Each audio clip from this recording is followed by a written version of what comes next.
Well, welcome to another episode of the Warriors Walk. Today, we're going to be talking about simplifying serving, so stay tuned.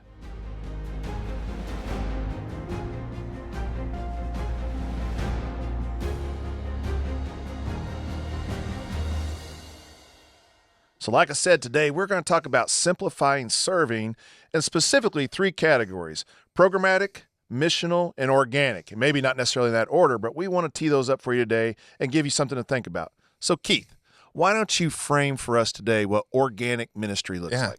Well, we know if you attend our church, we see you out on the sidewalk every Sunday greeting people. And occasionally there's people that walk up to us as pastors at our church and say, hey, the church should really start a ministry doing X, Y, Z.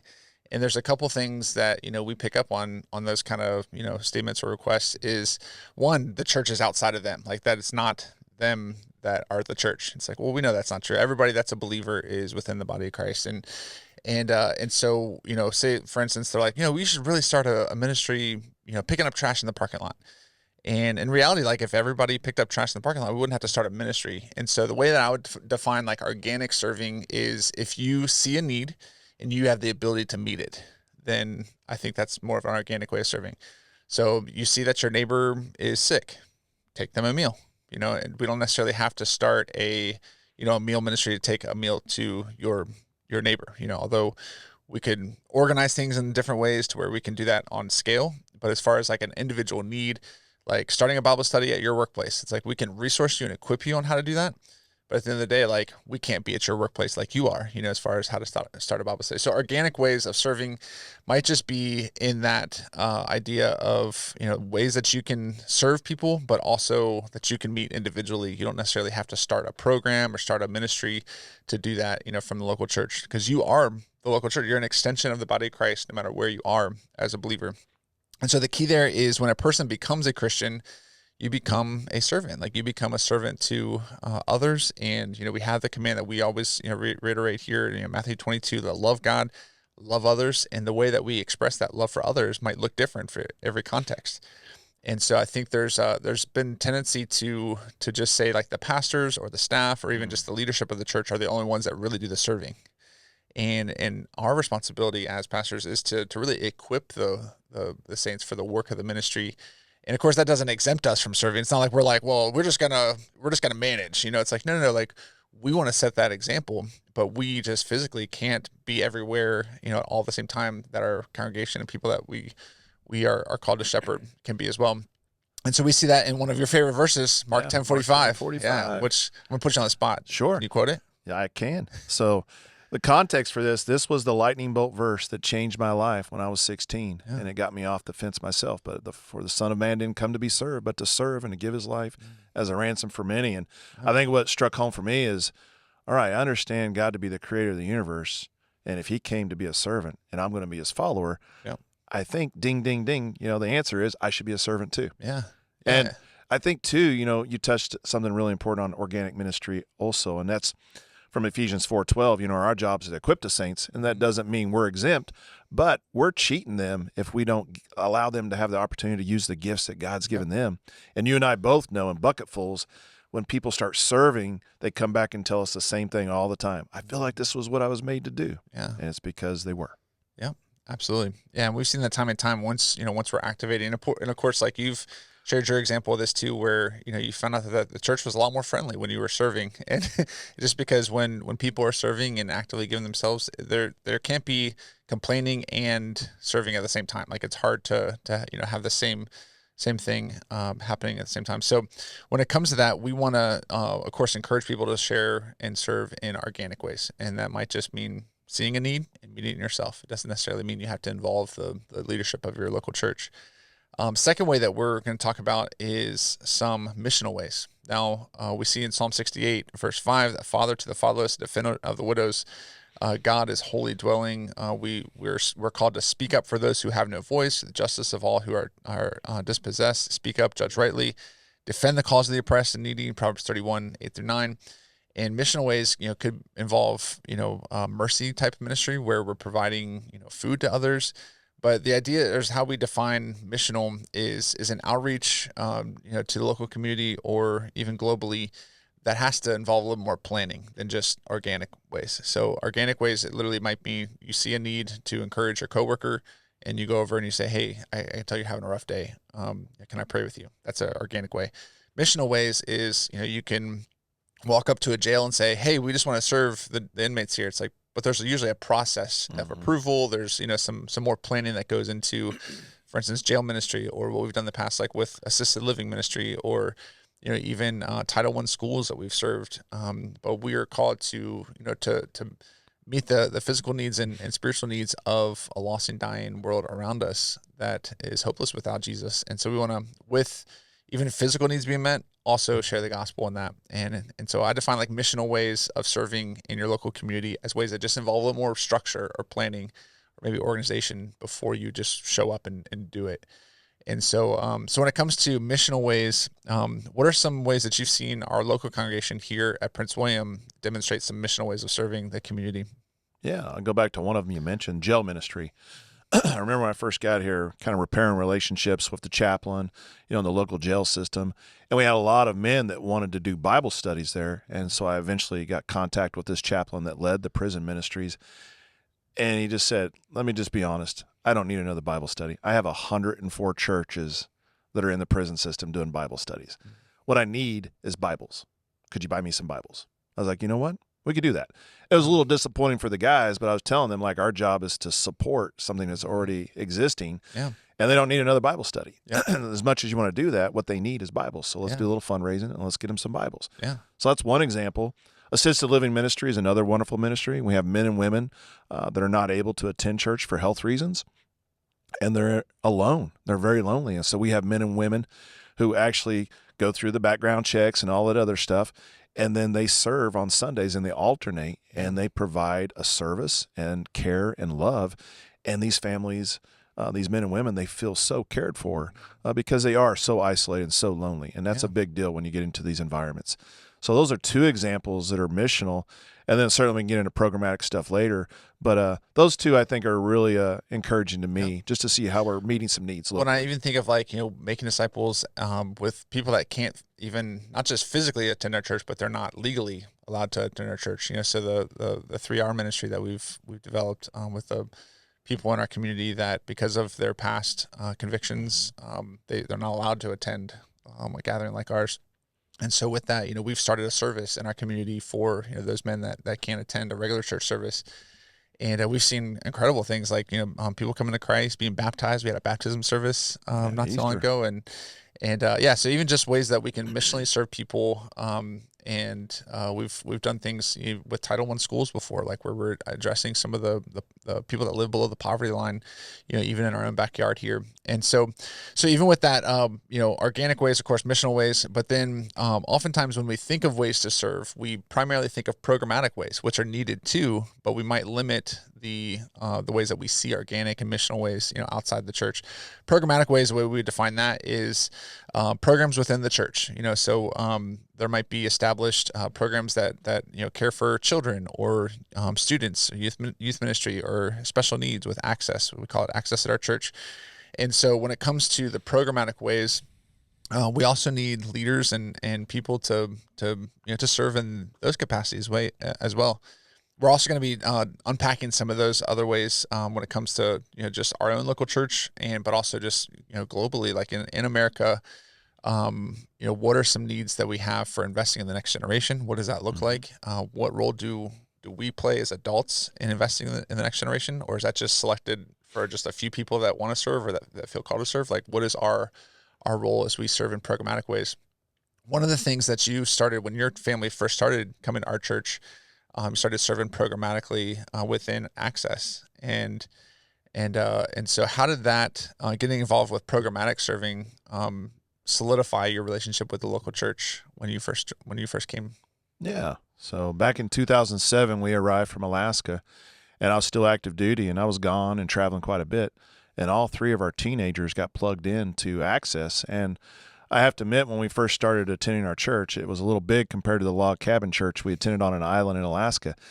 And but when you have three teenagers that are willfully serving on Friday night and Saturday, I was like, I think this is the place for us. And just to listen to their stories on parents coming back after 2 hours. A lot of times they weren't even going on a date. They were just going home to take a 2-hour nap that was carefree. And just coming back and thanking our kids with tears in their eyes, our kids were hooked. They were just like, wow, this matters. And so that solidified our relationship with the church, the local church. And then from there, as God ordains things, I had no idea in the future that I would actually be working at the same church. Yeah. Yeah. And, we wanted to tackle this topic on our episode because we come across a lot of people that maybe they even have a desire. They know they should be serving at some capacity, but they don't know where to start. They have a mentality. It's like, I get overwhelmed with the different options or the different needs, and I just don't even know where to start. So when it comes to even just, encouraging someone that might be even watching this or listening to this, whether they go to our church or, somewhere else, what are some encouraging words that you would give to that person if they're like, hey, I want to serve, or maybe they used to serve at some capacity, maybe even before COVID, but they just haven't gotten back into a rhythm of regularly serving in the local church, maybe in a programmatic way. But what are some encouraging words that you can give to that person that might be in that same boat? Yeah, so a lot of different options for those of you listening. I'll fall back on an original story that I shared with Keith many years ago. We did a church in San Diego, and I was just like, this church isn't very friendly. And I had a hard work schedule during the week. It was like 4 a.m. to 10 p.m. And so Saturday I smoked, and Sunday was, Sunday service and Sunday evening service, and rinse and repeat and start the week over. But eventually I felt the Holy Spirit lead me like, the reason you don't think this church is friendly is because you're not doing anything. And so I felt like even though I had a lot of work obligations, God was not giving me an out to serve. And I didn't do anything, I would say, grandiose. I set up tables and chairs with the old timers. But lo and behold, a couple weeks later, that church was friendly. And the only thing that changed was my heart. And so I would encourage you, if you're listening, just jump in and serve somewhere. And the beautiful thing about being a volunteer is you can change your mind. I would say another helpful tip that you and I love is like if someone comes to you and says, where's the need? And I'll meet it. And we love that, like, serving full-time ministry. Like if we had men and women saying like, I'm here to serve, what can I do? That's super helpful. And if you find you're not wired working with Next Gen Ministry, which is near and dear to our hearts, there's plenty of other ministries. And so I think the bottom line is don't sit on the sidelines, like get involved. And, I've shared from the pulpit several times, and I know you have too. The church is not a cruise ship where the staff is to serve you drinks and to make you comfortable. It's a battleship, and we're trying to prepare you for war. Yeah. And you need to be engaged behind a weapon system. And so that's serving. And it's just such a wonderful thing. And I guess the last thing I'll say is if you're not serving, you truly are missing out. And I can say that with 100% confidence. Absolutely. Yeah. Some of the most joyous people are the ones that are actively serving.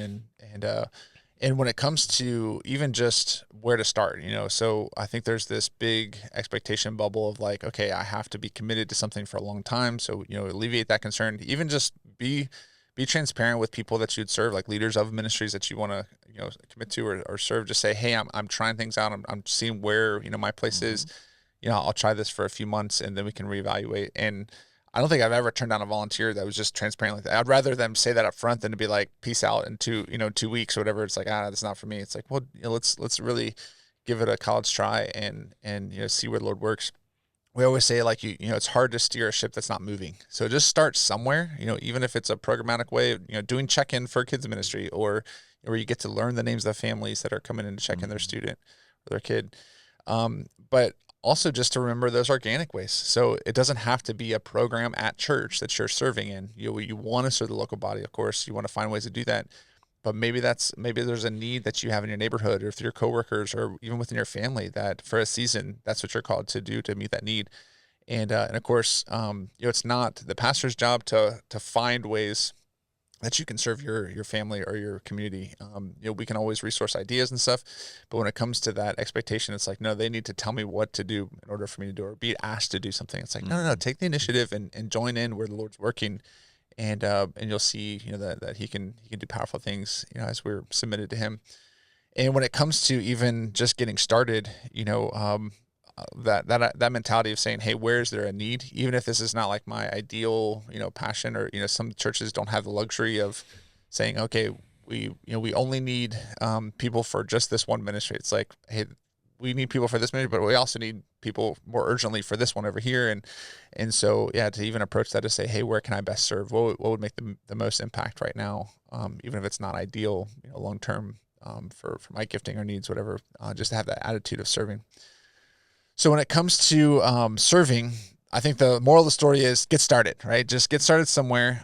Don't overinflate this huge expectation that it's going to be this lightning bolt moment. Oftentimes we see people that are developed into what they're good at or developed into what the Lord's gifted them to do. And not just, like, I know exactly what I'm going to do, and I can't do anything else. It's like, no, their first season, you'll serve in different ways. And so get started doing something, and the best way to approach that is to identify some needs and try to meet them, by God's grace. And so let's transition into some rapid fire questions. And this one is, I feel like I have lots of hobbies. But what is in your opinion an underrated hobby for men specifically?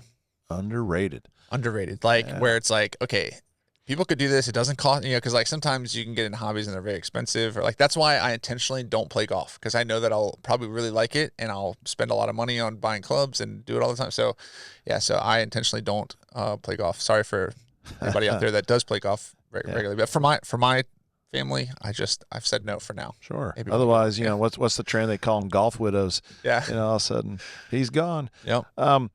So this is obviously user's choice when you talk about underrated. Very opinion. Yeah, but I think there's different hobbies that restore my soul. So I'll share some of the things that I do, and whether they're underrated, that's user's choice. But I love to fly fish.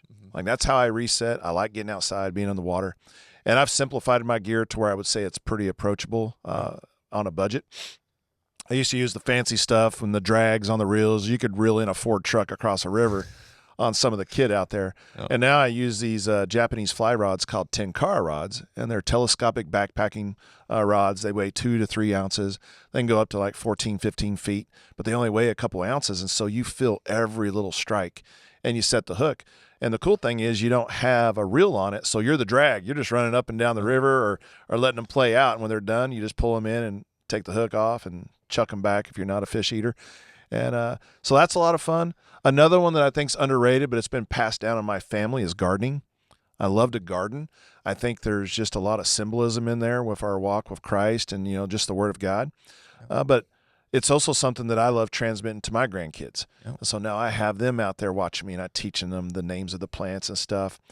And then I enjoy just being creative. I've been doing a little watercolor painting lately and just different things like that, or sitting and strumming the same E chord on my guitar for decades now, driving my family nuts. But there's just different hobbies, I think, that engage our mind and really are good for us to reset. So whatever that is, I just know how I'm wired. When I'm in creation or I got a view of creation, it just, God restores me. And so I do think it's important that we take time to come apart from this busyness, or you will come apart physically, right? Yeah. You and I both know that. Like, we've pushed hard at different times and we're smoked. And so I would just say a hobby, don't look at it as a selfish act. Look at it as feeding that starving baker. Because if you're just running and fetching your whole life, you're going to burn in a lot quicker than you should. Yeah. Yeah. Sharpening the saw, so to speak, so you can be more effective when you come back out. Yeah. And so now when you're in the SEALs, how did you guys, did you have, did people bring instruments or guitar? I mean, what did you do on your downtime? Because, sometimes when you're waiting on a mission, there could just be some downtime. Was there hobbies that guys were? Mostly axe throwing at each other. Throwing, that was beneficial, to make sharpening sure you're knives. Yeah. Yeah. Like, don't move, Keith. Yeah. No, I mean, guys definitely brought some instruments, and a lot of times the places you deployed, even the more primitive ones, they took on a character. I mean, you definitely had your prison gym type stuff, and then, a dartboard, which could get a little out of hand late at night, and sometimes darts are thrown at people instead of the board. But I think in all, it was just, we knew how to have fun. Like, we worked really hard, but we also played pretty hard too. Yeah. And so that helped. And of course, if you got a bunch of fighters, they're going to fight, and just, they're going to do those things too. And really for fun, again, like anything, it get out of hand. Yeah. But I think it's just burning off that steam and just, again, having a good time. And then I shared with you on one deployment, it was particularly violent, and we would come back. And I don't endorse this from the pulpit or anything else, so don't get overworked, my high esteemed theologians out there. But for me, we would come back and we would watch Scrubs and My Name is Earl, and it was just dumb comedy, and it really helped us kind of whitewash our brains from all the violence that we had just seen. Now, was there any surprising hobbies that guys had? Like, I can imagine, like, you go out on a mission and come back, and some guy sit in the corner knitting or something. Was that ever like a? Well, it's funny you say knitting. I actually had a guy that I worked with in a couple different places in my life, and he got into quilting. Wow. And picture a guy like fully sleeved tattoos on one side of his body and fully sleeved on the others. A lot of team guys listen, they'll know who I'm talking about. He had a big gold anchor on his tooth, and then he had all one side was evil tattoos and all the other side was good tattoos. And his philosophy was, I got to cover all my bases.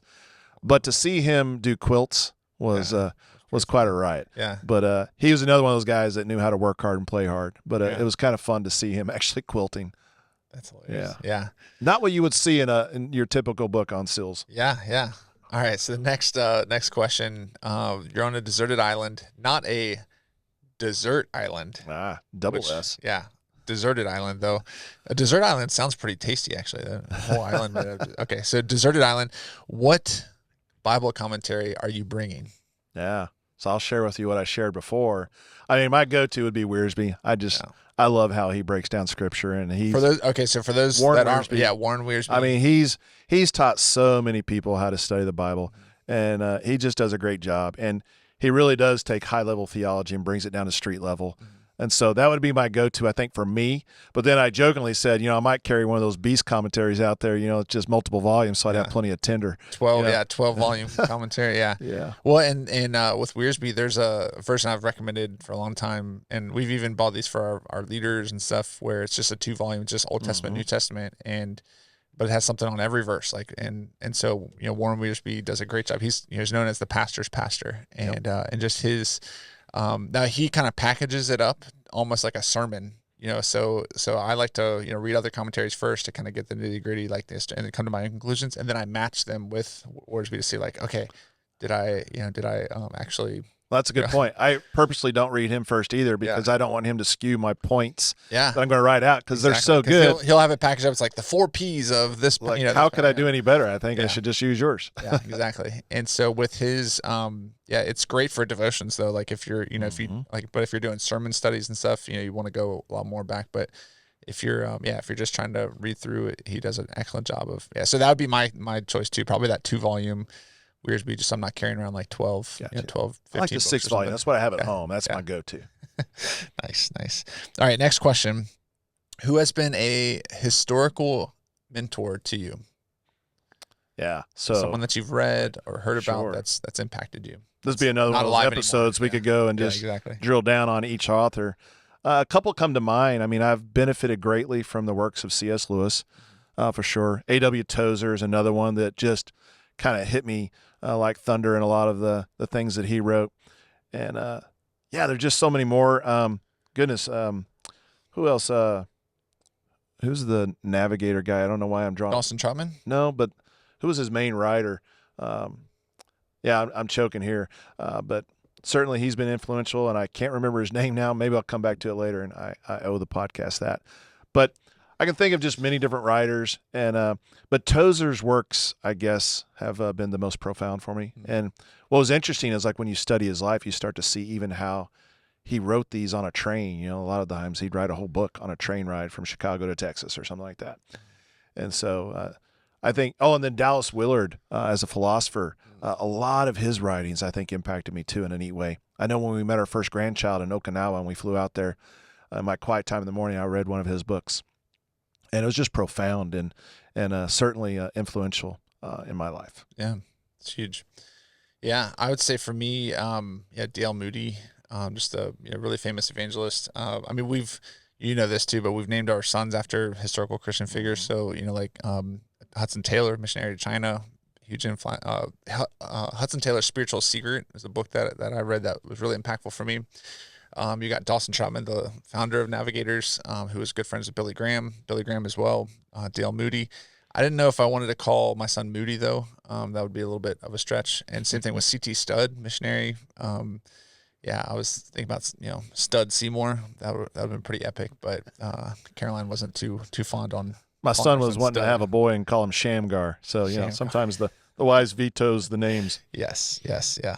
All right. So I was recently at a gun show and saw tons of different knives, and I was curious from your perspective as someone who enjoys a good blade, what makes a good knife a good knife? So we see things that are just outrageously expensive compared to something that's extremely cheap.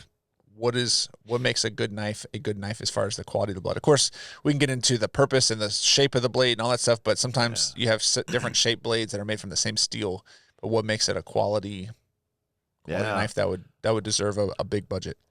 Well, I would say, I mean, this kind of information could merit a whole book, but just off the top of my head, blade material I think is important. And that everyone has strong opinions, especially since we've got all these new space age materials out there.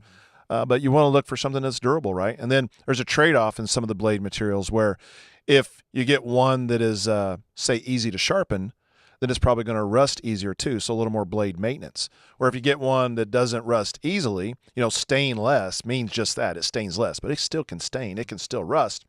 But a lot of times those harder blades are a lot harder to sharpen.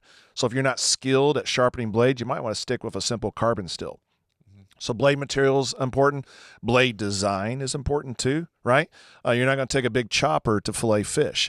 That's where, again, a fillet knife's better. So you're looking at the blade design and what is it made for? A good survival knife, most of us would argue 4 to 5 inches is all you need in a blade length. And so you have that. Handle ergonomics are really important too. Like you can see a pretty cool knife, but if it has just all these tons of ridges and stuff, if you actually get into a camp and you start working and doing camp chores with that type of knife, it's going to tear your hands up, even with gloves on. And so, like, is it comfortable to hold? Is it a full tang blade, meaning does the whole blade go all the way through the handle, or is it just got like a little cutout at the end there? You want to be mindful of that if you're starting to do baton work and splitting wood, like we've talked about in other episodes, because then you're going to snap the blade off. And on it goes. But for me personally, I think knowing a lot of the knife makers, that adds a lot of it to the credibility too, like who made the knife. Then I know it's a solid piece of work. And so I'll look into some of these reputable knife makers, and I have a lot of opinions on that, just like everybody else does. But I think that matters too. And yeah, there's a dozen other attributes we look at and we don't really have time to cover. But taking the time to, just pick the right steel, the right design, the right handle for you. Because again, you and I have good sized hands where someone else with a little hand, it's not going to make sense for them to have the same type of blade handle. Yeah. So those are just a few basics to get you thinking about what makes a good knife a good knife. Definitely. And I would also go one point further. There's a big difference between folders and fixed blade knives, and there's a lot of opinions out there too. And there's great folders out there, but if you truly need a knife that's going to last and is not going to fail you in the wild, you probably stick with a fixed blade. Then same thing, even though it may seem spendy to drop $400 or $500 on a solid fixed blade knife, if you're actually going to use this as a tool to save your life, it's well worth the investment. Yep. Good stuff. Now, what is your favorite activity to do with your grandkids? Wow. Favorite activity. I love to do everything with my grandkids. It seems like we gravitate towards just good old fashioned play and food. And so we're always, like I'll talk about, I have 2 that are local and then we have 4 that are out of town, 1 more on the way. But when the 2 local ones, the oldest one, I'll pick her up. A lot of times we go to bookstores and I'll just read books to her, and then we'll go to a diner afterwards or before, depending on how hungry she is. And then somehow along the way, she cons me into some ice cream or something like that. But I think ultimately for me, being a grandfather, they call me Papa, doing time with them and realizing how precious that commodity is. I spent so much time away from my family on deployments and training. So for me to be present and just to hear what's on their heart and really even to teach them God's word and God's songs, I think that's some of my most favorite activities. Yeah. Well, I don't have grandkids yet, but one of the best things I do with the boys, that time, the quality time, and each of them have different things that they like to do, if we're doing individual stuff, but we love riding dirt bikes. So we'll just ride. We have some trails behind our house, so we'll go out there, ride around, and it seems to be like the other night I got home from being away at our high school camp, and we just went out, rode dirt bikes, picked blackberries. It was like the best time. So yeah, that's awesome. Yep, I think they ate more than we collected, but we still got a good harvest of collection too. So, yeah, blackberry picking, not that's good stuff. Yeah, not to be matched by anything else. Okay, so last question. I'm curious about this one too. So did SEALs ever listen to hype music before their missions? So like, you're talking like you're trying to get really pumped up right before you go out on a mission. Were people listening to like, classic rock, Rage Against the Machine or something? What was mostly that? smooth jazz? Smooth jazz. Yeah, I mean, that was user's choice, but certainly there was a brand of pick-me-up music that was out there for sure, and it usually was not easy listening. Yeah. And so a lot of guys like that. Some guys, though, were a little more introspective and just wanted to be quiet before they rolled out the door or jumped on the helo or whatever was next. And so it really was user's choice. But it was, I think everybody has, just like athletes have their rituals, everybody has their rituals, not to mess with them as they're getting their gear on, they're doing their gear checks and all that stuff. But there's something about coming together and just those silent head nods and like just checking on each other. It was pretty cool to know that your teammates are looking out for you. And then there's just all kinds of inside jokes where you wear each other out. But it lightens the mood a little bit. But what I really appreciate is that guys spend a lot of time focusing on being a pro.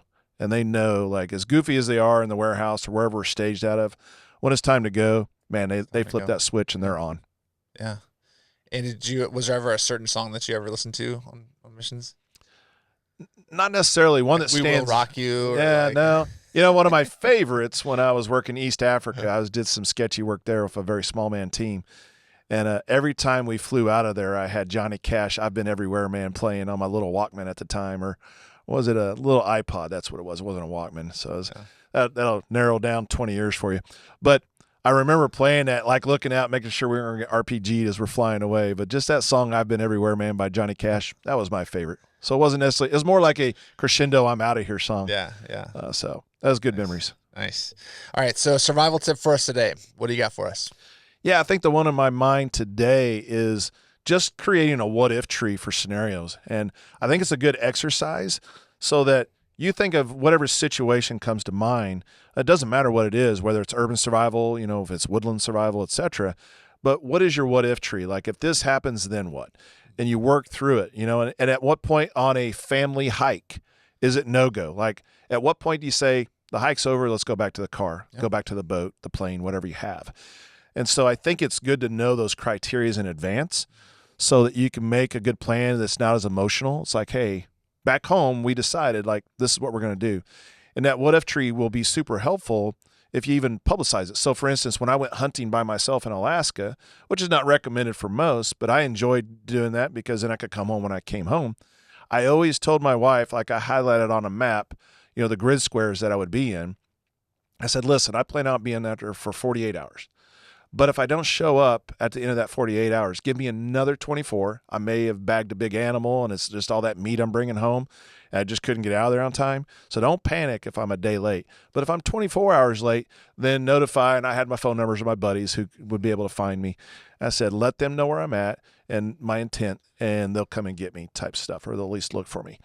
And so I think that goes back to that what-if tree, though. Like, if I were to deviate from that and go outside of those grid squares because I saw that big animal and all of a sudden I'm moving that way, and then that's where I fall down and break my leg in a canyon, nobody's going to look for me there. And we saw that even in real survival situations where we help people in Alaska, where a guy filed his float plan when he took off in his plane, then he saw something shiny to the left instead of flying to the right, and he goes down there, then he crashes. Well, nobody's looking 100 miles in that direction. They're looking the other direction. So we want to be really careful. But what if in, from home situations all the way through your woodland survival situations will help you tremendously when it actually comes time to a pretty dangerous and sketchy situation. Yeah. Thanks for the tip. Well, that's another episode of the Warriors Walk. If you are watching this on YouTube, we invite you to subscribe to our channel. Many of the people that see our content are not actually subscribed, so we invite you to hit that subscribe button so that you can be in the know for future episodes. And if you're listening to this, we appreciate it and invite you to just share with other people that might benefit from our content as well. So we'll see you guys next time.